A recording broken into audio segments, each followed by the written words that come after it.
From buying a whole slide scanner, even before Leica acquired Aperio, through founding a digital pathology technology company to support rural hospitals, and founding a digital pathology practice where remote pathologists actually could support those hospitals with the use of the technology that was invented in the technology company, to a Digital Diagnostic Foundation. My today's guest is a personification of another digital pathology bridging journey. I'm super excited to present him and his story to you today.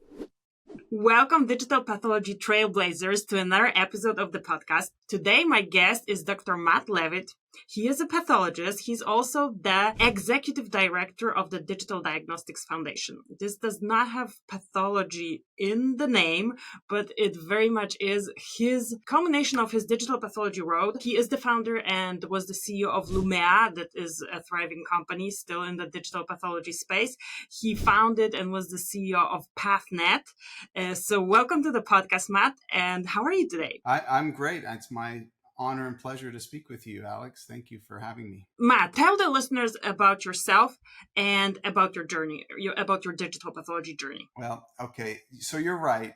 Even though it sounds like I'm doing all these different things, it's all one vision. And it's just, I started off as a pathologist seeing the potential for digital pathology, and we just wanted to go out and practice digital pathology. That was really all I was wanting to do. And then in 2013, went out and bought a scanner. I was sort of excited and a little naive. Which one did you buy?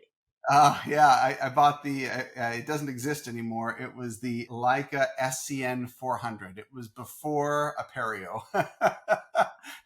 And it was enormous. It was huge, but it was a good scanner for the time. And, but it was like taking out a second mortgage. And at the time I was at Intermountain Healthcare in Utah and doing well enough financially that I was maybe a little overconfident, and convinced my wife, and my partner did the same with his wife.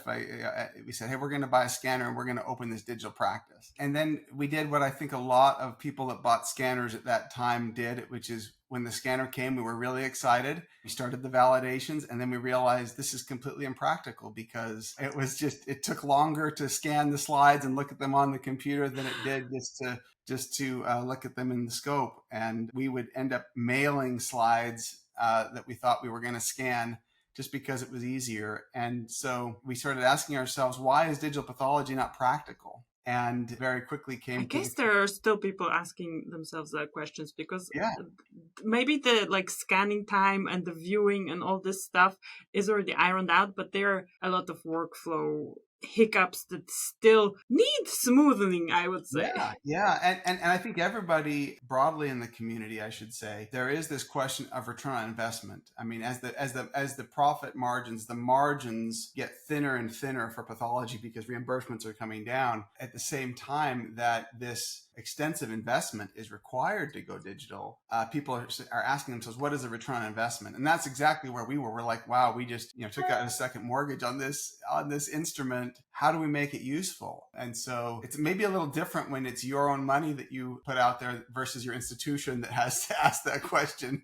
This was keeping us up at night. And so we started talking about it on our lunch breaks and saying, well, okay, what if we were to think about the pre-analytic workflow for digital pathology? Would we change it? And there's so many things about the pre-analytics and pathology that need to be revised anyway, that need to be changed anyway, because if you're engaged in molecular diagnostics or in immunohistochemistry, you realize that the variability in pre-analytics really is not good for these two revolutions in diagnostic medicine. One is digital transformation, and the other is molecular diagnostics. And in both of them, there needs to be more effort put toward pre-analytic standardization. So with that in mind, we thought, okay, well, what if we were to re-standardize or think of a new way for handling specimens that would fit in with cloud computing, that would fit in with better tissue preservation?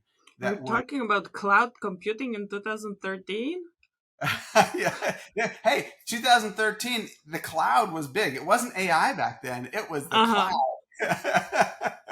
And so we were thinking, what if we were, well, let me go back. Our practice covered a vast geography in Utah. So we were getting specimens from the reservations in Arizona, and so we covered most of the state of Utah. Specimens were coming to our That's so cool. hospital, and the disconnect between what was happening in those clinics, the only thing that connected us as pathologists to those clinics was a requisition sheet and the occasional visit that we would go as medical directors to visit those labs. But it really, on a day-to-day basis, we were really disconnected. And so we thought, okay, how do we solve all these problems? We could do that with new technologies, but we have to rethink some things that are really deeply ingrained in pathology and go right back to where the patient is. And so we came up with this concept of Biopsy Link. Biopsy Link is a digital bridge, a system that bridges what's happening at the bedside for the patient to tracking the specimen as it goes from the patient to the laboratory. And then that's not where the specimen stops. It doesn't stop with the slide. You end up ordering ancillary tests. And so parts of that specimen end up getting sent all over. So how do you manage all of that in a way that's more efficient? And so that type of thinking, sort of rethinking the whole thing from the ground up, made us think this is a whole company, and we're not equipped to actually do that. So we got with some engineers and said, okay, these are the things that we'd like to accomplish. Can you help us create a system that accomplishes these things? And so what started off as wanting to be just practice digital pathology turned into Lumea, which is the company you introduced. And so I ran that until it was no longer wise to have a doctor running the company, which I learned pretty quick. I didn't want to be in business. I don't. So really... I have to insert a question here because as you are saying this kind of answers my thoughts. I was like, okay, you as a pathologist who just wanted to practice digital pathology suddenly started looking for solutions that grew into a business that you decided, okay, I'm gonna run this business. Like, how did you want it in the first place? Do you have any background? Do you have your character traits? Like, how did this happen? And how did this happen multiple times? And then we're gonna explain what Lumea is as such, at least a high level, because I'm gonna meet with them and have them on the podcast as well. So we don't need to go into detail, but I wanna set up the stage what it is. But first about you, how. You are still a doctor, right? Now I'm still a doctor, yeah. And up until a couple of years ago, I was practicing, and I still want to practice. I got so engaged in the business that I didn't feel like I was doing anyone any service by practicing, because I was not giving to it what I want to. But here's how this happened. I didn't want to. I specifically chose not to do business but you can't get away from, I guess, your genetics, because all of my family are business people. My dad started a business. My brothers start businesses.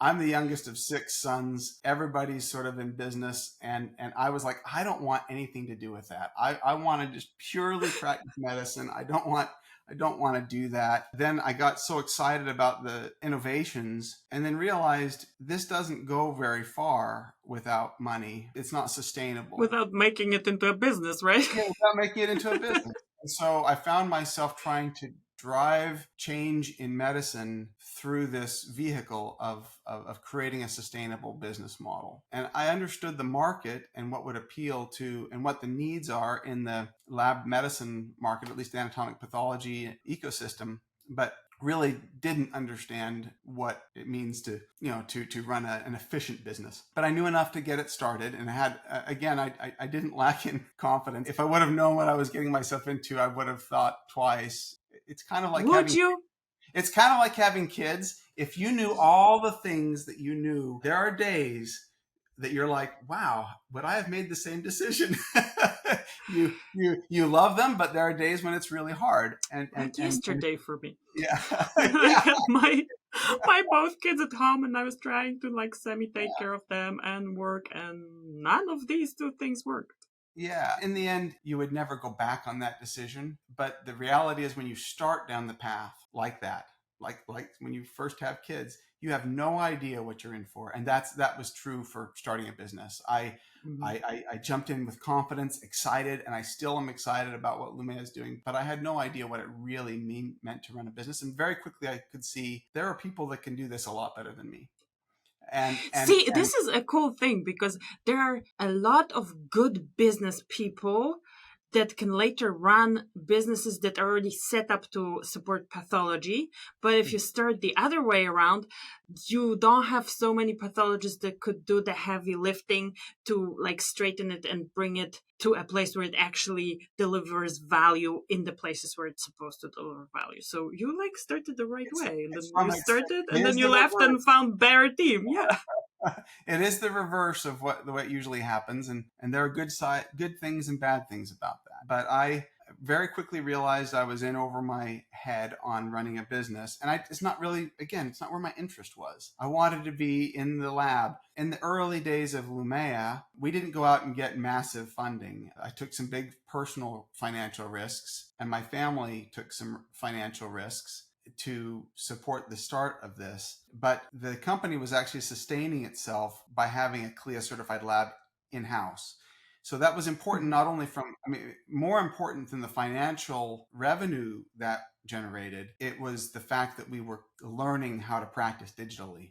And we were learning how to, not only the technologies, but how does a digital practice work? There's two levels of innovation here, and I learned over time they're different. At the beginning, digital practice and technology innovation were kind of the same thing. That was all in one company. Over time, as the practice started to grow and there were all kinds of questions about regulatory and where does this fit, we realized these are two different types of companies. Running a clinical services practice that has to deal with CLIA and CAP and inspections versus a technology company that needs to work with FDA. And, it gets really fuzzy if you're all together. And so we had to make a really difficult decision. We made the decision actually in about 2018 that we needed to split them apart, but it's really hard. So split the lab and the technology. And the technology company. So at first it was all together. And that was how Lumea was surviving, was by doing clinical services and essentially paying their pathologist and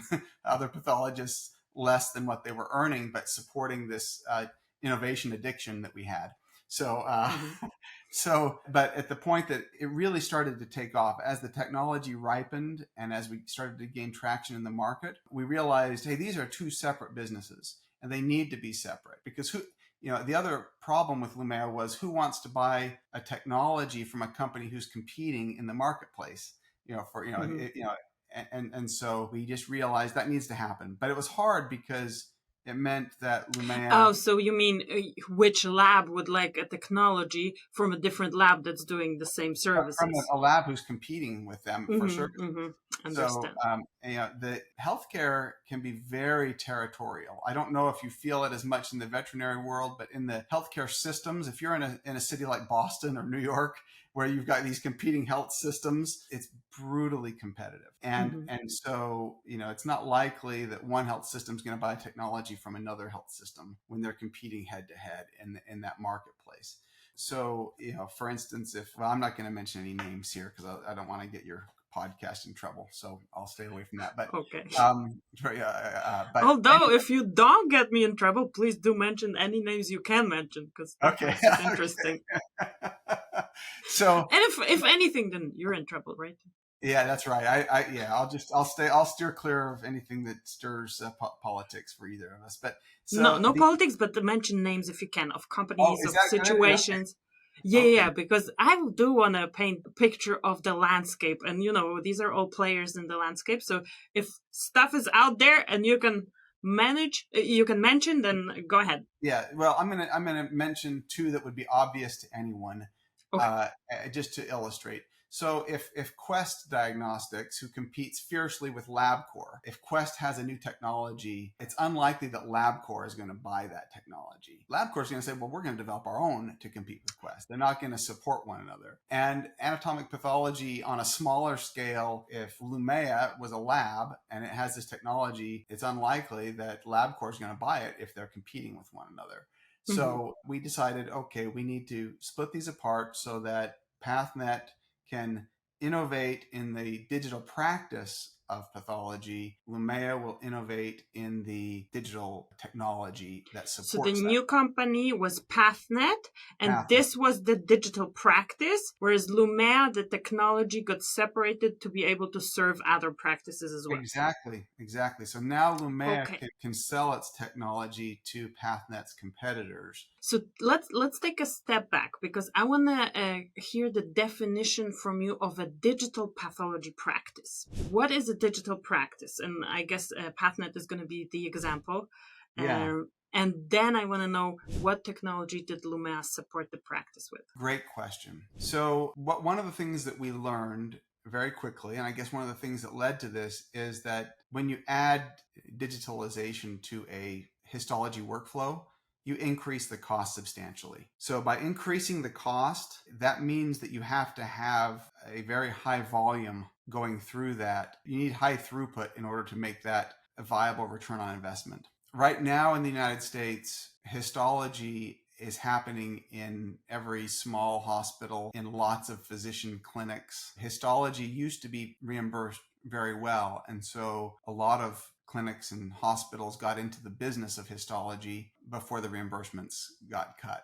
But but that's still happening, where there's a lot of small boutique histology labs all over the country. And what we realized in the sort of the business of digital practice, it makes no sense for these histology labs. They can't each buy scanners and each buy a digital system. And why would you, if it meant that now your pathologist is going to come and sit in your hospital and just look at it on a screen there? I mean, there's no advantage really over a microscope. What's needed is to be able to say, okay, we're going to centralize slide production and digital image acquisition, which enables us to be able to create the to have the volume and the throughput that supports that technology, and then more efficiently delivers that to lots of different clinics and hospitals. So to say that more succinctly, what we could see is that digital transformation is leading to consolidation of histology. There are going to be fewer histology labs, but they're going to be bigger. And histology labs are going to need to service many different institutions. In the United States, that creates problems, that could create problems for hospitals that rely on that revenue stream. And so and that's an impediment to digital transformation. It's like, hey, I still need the revenue stream, but I lose profitability if I go digital. So that became an impediment to people making the decision to go digital. It made no economic sense. In the PathNet model, we created what are called digital histology centers. And in the digital histology centers, those serve many different labs, and the digital histology centers are not billing centers. It doesn't actually have it's CAP certified, CLIA certified, but it's not the billing entity. That enables it to be able to serve 10, 20 different laboratories, consolidate that volume. Those laboratories don't lose the revenue of histology, because this is an important nuance. The technical component, billing, is based on where the gross examination happens, not where the slides are made. So what's important is that the gross examination, the accessioning gross exam that needs to be done by somebody who's qualified, that needs to happen on site based on the regulations. But they didn't have to have histology anymore. But they don't have to to get paid. To get paid, yes. Brilliant. So by doing that, you're able to, so they maintain the billing, the hospitals and the clinics, but now they don't have to support these boutique histology labs. And most of the time, the small ones, the quality is not very good, because if it's small, it's usually made up of people who are moonlighting at 3 different labs, and they just can't give the time and attention, full time and attention to it. I am, with this podcast, I'm learning so many workarounds the US healthcare system. Like, how can, in another podcast, I had a guest who was telling me how you can increase the amount of money you get by having a different level of consult when a dermatologist is showing a digital slide to the patient, even though the diagnosis was made somewhere else by a dermatopathologist. But like, there is a way to capture the money for this. Yeah, it's really people have gotten creative, right? That's what it takes, I suppose. The thing that I like about this, it's not just a way to capture revenue. It solves what I think is a quality problem. The quality problem, like I suggested, is the problem sort of started when the reimbursement for histology was so good that people started making histology by itself a business and putting it. There were companies that went out there and their business model was install histology labs everywhere, and that's generally just not. It's generally, I think, difficult to have high quality if you're replicating it everywhere, and it's incompatible. That model of having histology labs everywhere is incompatible. So not only are we trying to make it economically viable for digital, I think we're actually increasing the quality, improving the quality of the histology in those places. And I'll give you an example. One of the first pathologists to join our ecosystem was Dr. Adam Cole. Dr. Adam Cole is based in Arkansas, and his practice was he was working for another company, and they had set up histology labs in many different physician-owned labs, and he would ride in his motorhome from one practice to another and just go in a circuit and sign up these cases. And who was like taking care of all the slides in those clinics? I mean, it wasn't great quality. And Motorhome. This is hilarious. It was not a good quality of life either. I mean, it's so you should probably put him on the show and let him talk about this. Yeah, I'm gonna connect with him on LinkedIn, but too. I want to hear the story. Yeah. Anyway, how digital pathology increased his personal life quality, because it actually does it for me, because I go to Poland once or twice a week, and if I wanted to take vacation, I would probably would be able to stop working because it wouldn't pay off, but I can just work with digital pathology. So I hear you. That's what I've been dealing with that now. Yeah, it's tough to take a real vacation. Yeah, but it does enable you that freedom. You can do a workation. Yeah, that's right. But so Adam very quickly convinced his clinics to centralize their histology, and then he was able to practice digitally from home. And he would and that was when that started in probably about 2016, 2017. So let's talk about this, because this very thing that if COVID didn't happen, exactly. So I was wondering, why is digital pathology not widely adopted in a CLIA setting, where you basically can take it, validate, do whatever, right? Mm-hmm. Why it's not there? Why did we need to wait for the FDA clearance of the Philips scanner in 2017 as such a big milestone? Why did we need a pandemic to hear that, oh, finally you can work from home?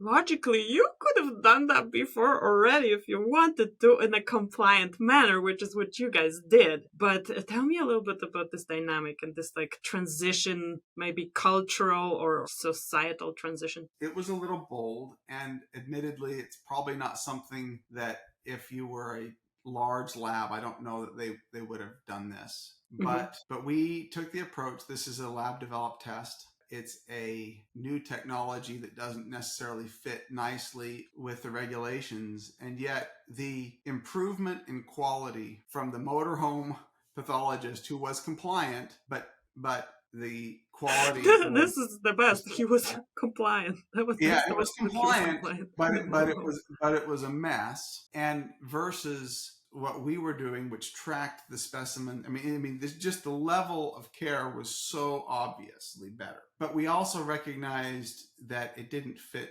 perfectly with CLIA and CMS. And, I took advantage of the fact that my brother was the former Secretary of Health. And so that's a good advantage to have.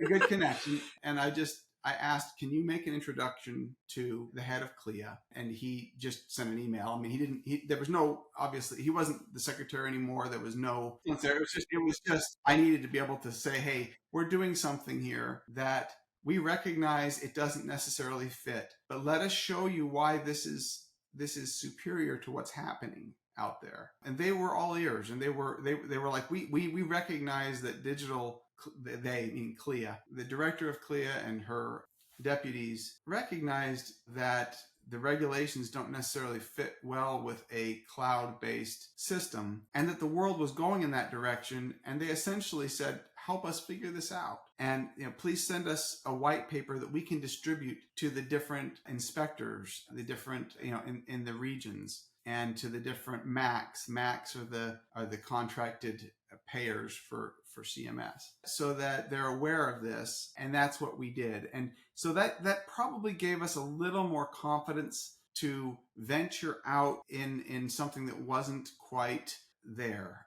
What we had going for us was we had their assurance that they knew that we were being transparent. We had the proof and documentation that our lab developed test method was superior to what was happening before. And so if ever it was questioned from a point of view of this isn't in compliance, we would just say, we're looking out for the patients. We're doing something that we can, in a documented way, show that this is better for the patients. We've talked to the head of CLIA. We've talked to everybody that will be inspecting us. What else do you want us to do? Are you really going to hold back patient care and progress? And so with that mentality, we sort of moved into it before it was cleared. But those regulations are still fuzzy, and there's still a lot of ambiguity, and there's still work that needs to be done to update our regulatory framework so that it fits with digital diagnostics. And digital diagnostics is different in that there's a lot of things happening that are important for the patient that aren't necessarily happening physically inside the lab. They may be happening in the cloud. They may be happening in a system that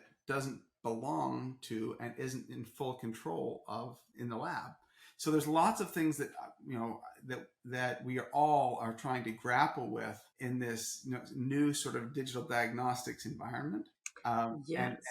And that was sort of the beginnings of that journey when we helped this pathologist get out of his motorhome and start practicing on a computer. So just briefly, what did Lumea enable the hospitals and the PathNet to do? What is Lumea?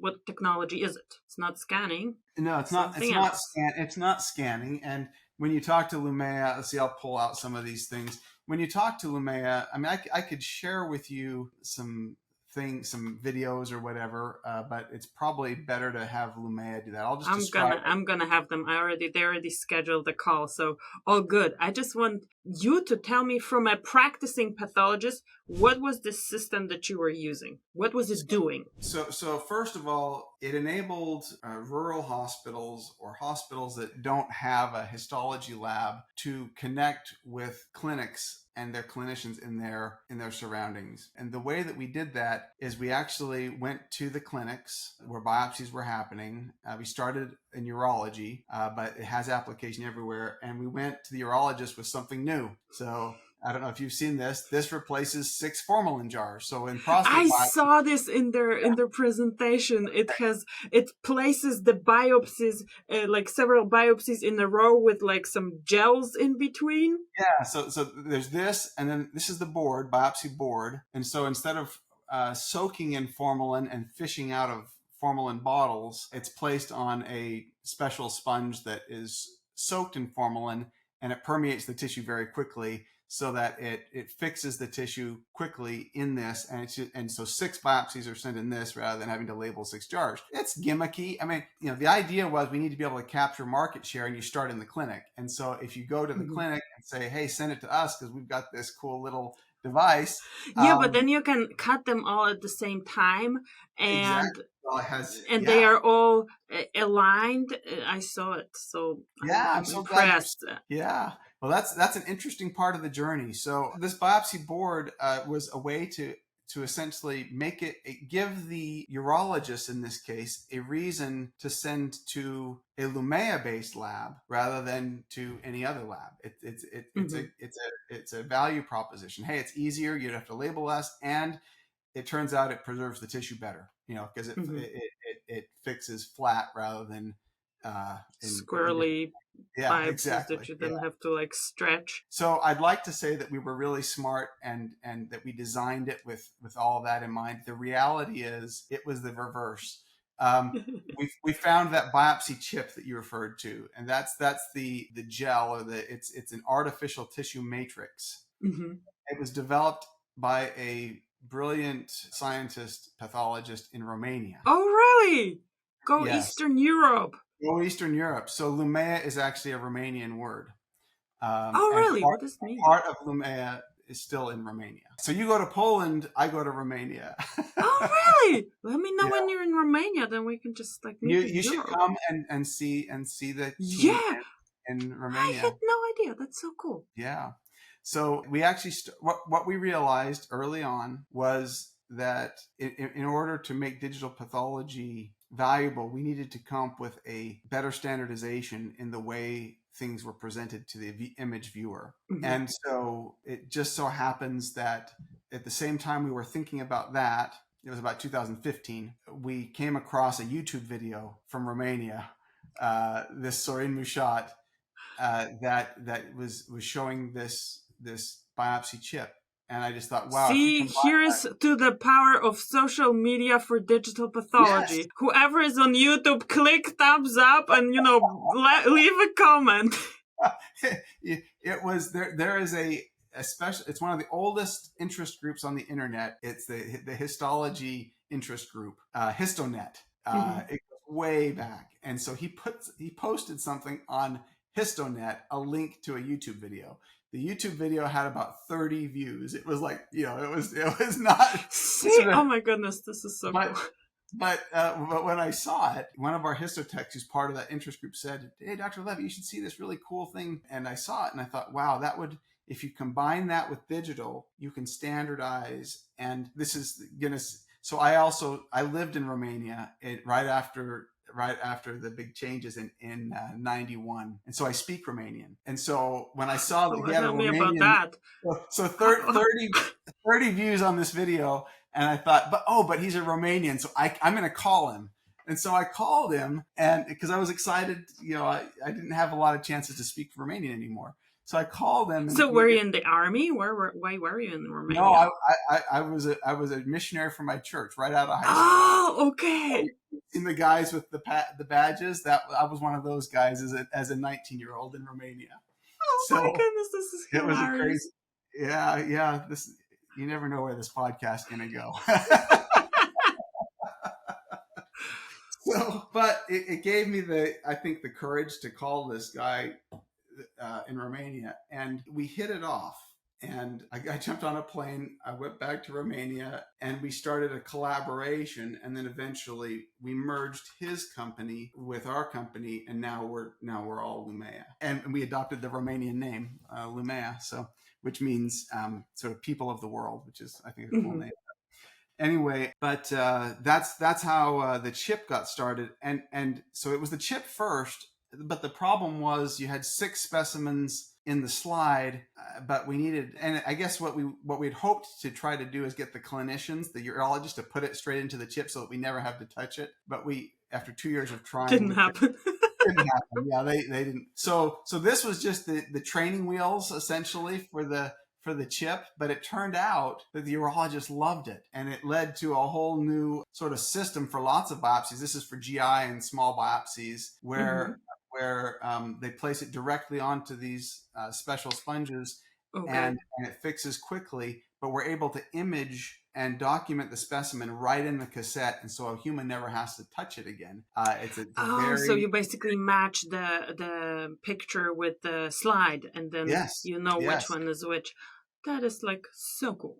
It's so simple, but really like, simple. Yeah. Why don't we see it all over the place, right? Yeah, it's amazing. We've just got stuck. We've been stuck in this way of doing things for so long, and I'll say it really helps to have non-physicians thinking about these things. Because before I started working with the engineers and students and things, I was sort of stuck in my way of thinking. But if you start asking people that aren't stuck in the same paradigms, they'll come up with completely different ways of doing it. And sometimes those things are actually better. And I think that's one of the things that we tried to really encourage at Lumea was they call it Da Vincian innovation is the term they coined, which is just maintain this sort of childlike curiosity and a willingness to look at things from a completely different point of view. And everybody in the company may have a good idea. It's not just the doctors or the senior engineers. Anyone can. And we've seen that. This was actually the idea of a software developer. I wish it was mine, but, it's... like... But I think if you can foster that kind of culture in a company, it's amazing what comes out of it. Yeah, to be able to foster this kind of culture, you have to be able to say, like you just said, I wish it was mine. It's not, but it's still helpful. So let's do it, right? Because I think maybe it's part of human nature that your ego just blocks things that don't come from you that have such a great impact. I think it's something we have to work I agree. through in general. I wish I was as smart as all my guests, but I'm fortunate enough to have them on the podcast. So that's my contribution to the advancement of digital pathology. So yeah, super cool. Okay, so you have the chip. We're wandering through this story, but that's okay. Yes. That's kind of how the story is. So I guess the chip sort of opened this idea of creating standardized embedding, and the board is the idea of different type of tissue transport that links, that is standardized and as a reason for the clinics to adopt. And you had asked the question, well, what do we do for the hospitals? Well, now all of a sudden we are capturing the tissue around a hospital, and our pathologists are then on staff at the hospital, and yet the hospital doesn't have to bear the costs of the histology. All they have to do is link into the digital platform. And so you didn't have the pathologists anymore. They were at the hospital. Well, that's what started to happen in PathNet. We started to work with the local pathologists, and sometimes if there was not a pathologist on staff at the hospital, we would find a pathologist in PathNet to say, hey, do you want to join this hospital? They need a pathologist to be able to have specimens come through that hospital. And so, one example is we have a rural hospital on a Native American reservation in the mountains in Utah, middle of nowhere. But the pathologist on staff there lives in Long Island in New York. And so this rural hospital has this world-class pathologist on staff, and he signs out from Long Island. But, it really opens up lots of doors, both on the histology side. A small hospital doesn't have to doesn't have to invest in the scanner, doesn't have to invest in the histology, and can have a pathologist who doesn't necessarily live there unless if they need somebody for frozen sections, then they want somebody. Actually, we've got pathologists. Pathology. You do. Yeah, we've got PathNet has pathologists doing frozen sections in Colorado who live 2 states away, and you need a good tech there. But it really has enabled these rural hospitals to have access to top tier pathologists. And it gives those pathologists the ability to practice in lots of places and yet have standardized histology, high quality. They can practice in lots of places without having to have a motorhome. So imagine that. Imagine. Yeah. So that's what it is doing for those hospitals. I think what we've done so far has been focused on community practice, rural practice. We have PathNet. I'll speak to PathNet because Lumea now has lots of different customers. But PathNet now has. So Lumea was first. You founded. You left to PathNet. Oh, I need to tell that story, and then I'll jump. Yeah. Tell the story about that. So I mentioned that in 2018 we realized your editor's going to have to take this and reorder it. No, we leave it as is. That's okay. People, my guess, my trailblazers will need to listen to the end. Okay. Hopefully they're still with us at the end. But we realized in 2018 we had to split Lumea and PathNet, and it took the pandemic to really give us the motivation to say, okay, we're going to do this. And it was the demand for a digital pathologist in the pandemic, and that really drove that. So we spun off PathNet, and because I'm more interested in the digital practice. I love the innovation, but if I had to choose, I really love the practice. So I went with PathNet and wanted to focus on getting this digital practice off the ground. And so we had 3 digital histology centers, DHCs, one in Michigan, one in Arkansas, and one in Utah, the original one in Utah. And through those 3 digital hubs, we've centralized tissue and histology from over 200 clinics, 6 hospitals in 32 states. And so that's just PathNet. How big is PathNet now? It's probably got about 40 employees, I think, maybe Okay. 5 maybe full-time pathologists, and then a bunch of contractors who are in those hospitals. But it's a digital practice, really. But it's networked through these relationships with, we're networked into probably hundreds of different small labs. The ones that used to have their own histology now are outsourcing their histology and contract with these pathologists. The interesting part about that was, while I feel great about the quality of the service that's happening, we've improved that, and I think that's without question. One of the interesting parts is, okay, the labs, each of these small hospitals or small clinics, the data and the tissue still belong to them, even though they're being serviced by these contractors. And in order for us to really harness the value of all of this standardized, aggregated data, it needs to be managed in a way that is ethically sound, where there's ultimately tissue and the data belong to the patient. And it's a challenge. Large academic centers, they have staff, and they've invested heavily in research infrastructure that enables them to utilize the data being generated in those labs in those large centers. The problem is that's a very small swath of the human population. The academic centers tend not to get every socioeconomic group. Not every ethnic group makes it to those academic centers, which is a big question.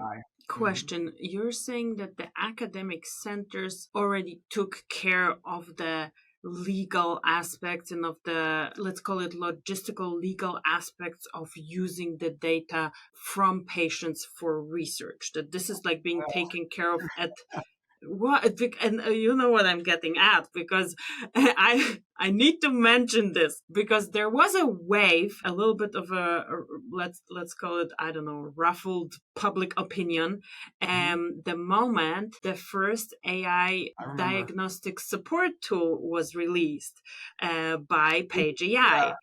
The prostate diagnostic support tool. And there was a discussion that I followed on social media that, hey, all this data, they came from the center, but it was actually generated, it came from patients, it came from the pathologist who would provide those diagnoses.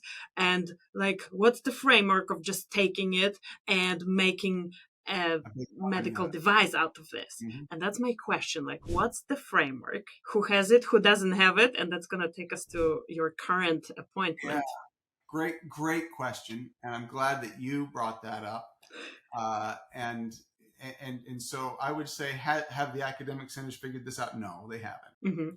They invested in trying. The problem is they are attacking the problem of research in the same way they've always looked at it with clinical trials. And I think digital diagnostics is fundamentally different. And there are, it's not all staying inside the health system. And there are other parties with different interests that are going to be, using that data, building things out of that data. And there's a whole slew of ethical, social concerns around that, which is a whole nother discussion. That we might need to have at some other time. Yeah, I'd love to, and there are people that know a lot more about that than I do, but I can see the problem. I don't know that I have all the answers for it, but running a digital technology company, Lumea, gives me the perspective of what it's going to take for those companies to develop algorithms. Lumea doesn't develop diagnostic algorithms. We chose not to do that. And running a medical services company that looks out for the patients, that gives me another perspective. And I'm realizing those while we all want to see the data used for the benefit of the patients, and we all recognize that it's probably going to take companies or large institutions to be able to support the development of those tools. I don't think we've really figured out how to do that data exchange in a way that is fair and ethical and that feels right. What I believe is needed is a trusted third party. And that's how I came to the DDX Foundation. I can see the potential for these AI algorithms to transform the quality of care that we can provide. And I've had enough experience seeing some of the power of these algorithms when applied in the right way to the right population. It's amazing.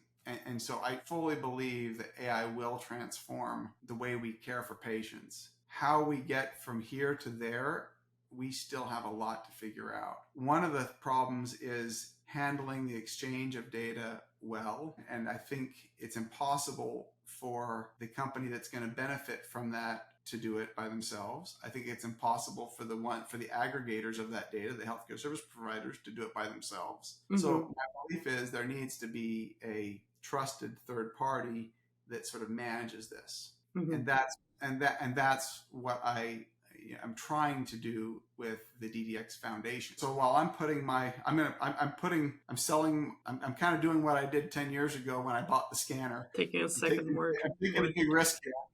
I'm going to sell a significant portion of my stocks, and I'm going to donate those to the foundation to fund it for the first 2 years, while we find those who can be trusted to manage and oversee this foundation. So let's take advantage of this digital YouTube video, like you took advantage of the Lumea one. Who would you want those people to be? Like if somebody was to call your phone after this podcast to support you in the foundation work, who do you want? What characteristics, what qualities do those people parties should have to be a partner for you to work with? And what's in general like the, let's say, value proposition for the world other than for them other than just being honest and being fair, which is a good one in its own, but it usually requires money. So let's talk about that. Well, and so where does the money come from? Maybe I'll start with that, and then I'll come back to, I'm going to answer this in reverse. How do you sustain this? I think because there is a desire and a belief that these things are going to be valuable, and who's going to benefit from this. It's going to be, besides the patients, it's going to be the life science companies, the pharmaceutical companies. They're the ones that are going to, I think, benefit ultimately financially from this. And so ultimately, I expect that much of the funding will come from those who are going to benefit financially. Okay. That said, those who can benefit financially cannot or should not be able to be the ones governing this if it's going to remain a trusted entity. So if I put myself as conflicted, which I am, I'm conflicted as a healthcare service provider in that, and I'm conflicted as a technology company owner. Ultimately, I can't be in that governing body if it's going to be trusted. Not that you can't trust me, but I have conflicts of interest inherently. So ultimately what we see is a body that is going to be governed by a group that is universally trusted and supported one level down financially by those who are going to benefit from this. And those who are, and so the rule for this interplay, this exchange between life science, pharma, big technology, and healthcare service providers, the rules for that engagement are going to happen in the context of what this group is outlining. But I think it's a little bit like the open source community. There are open source communities that are nonprofits that defines sort of the rules for building this open source software that, why does it exist? Because they realize that there's value there that is good for humanity and should not be necessarily controlled by any one company. And that's sort of the realm where I see this foundation. Why would pharma choose to support it? Because I think if Not to if get they sued. can, well, not to get sued, but I think if we can build a system that enables them to access that data more efficiently, less expensively than they currently can, because currently it's very hard to access that, because right now healthcare institutions, each one is hoarding it, thinking, hey, we're going to make so much money out of this data. Honestly, the I'm getting a little controversial now, but most of the big health systems, they all have big data plays. They all are sort of secretive about their big data play, and they all point to the other guys, and they all say, oh, those guys are selling their data while they're doing, all the big systems are doing that. The reason I think this has a chance at being different is because the groups that we're working with are so small and so insignificant. In the past, nobody has cared about getting their data. But in aggregate, it exceeds any health system. Two, patients that are in these communities that we serve are the patients that are in ethnically underserved ethnic groups. Which is a big bottleneck right now in development of all those models. Like you mentioned, the big centers do not have access to those minority groups. Exactly. So my belief is that if we can do this right, providing data that is less expensive than what they get from the centers, more a wider cross-section of our patient populations, that it will bring people to the table.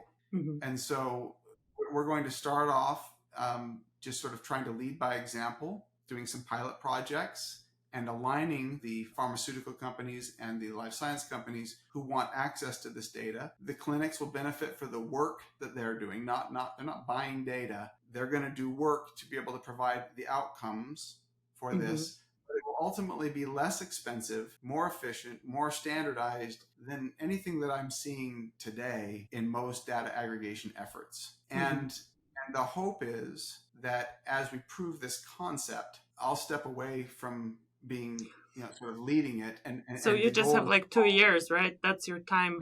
2 years to do this. Yeah. And this is where I'm putting my focus right now. And it's a risk, but it's needed. And ultimately, I know that there are smarter bioethicists, smarter technical folks.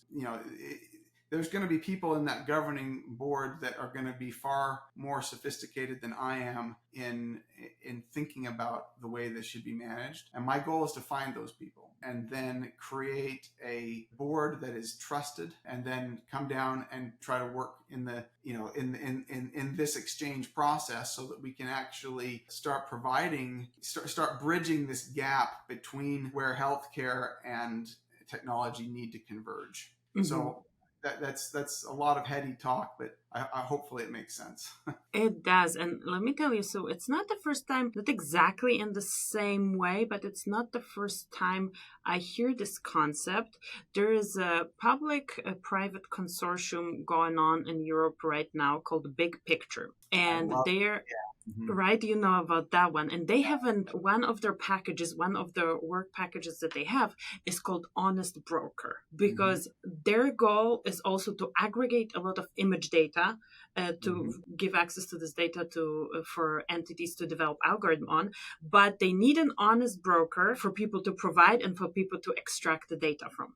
So it kind of is in parallel what you want to do. Yeah, ultimately, I know we're going to have to bring whatever we're doing together with like-minded groups like that, and I love what Big Picture's doing.